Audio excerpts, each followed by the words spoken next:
created a simple spreadsheet. How does buying a house compare in terms of returns to something like investing in the S&P 500? It's quite poor, actually. Really? Yeah, over about 100 years, there's great research showing that it has essentially matched inflation. It's been slightly above inflation. People find this mind-boggling.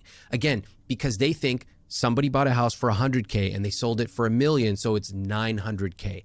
But they don't properly factor in inflation, opportunity costs, phantom costs, all that. It's really hard to factor these numbers in, but it's critical because it's the biggest purchase of your life. I'll give you another example of where people don't properly factor it in.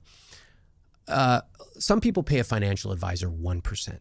They go 1%. It's not a big deal. I'll pay 1%. What they don't realize is that 1% over the course of their lifetime will take 28% of their returns and hand them over in fees.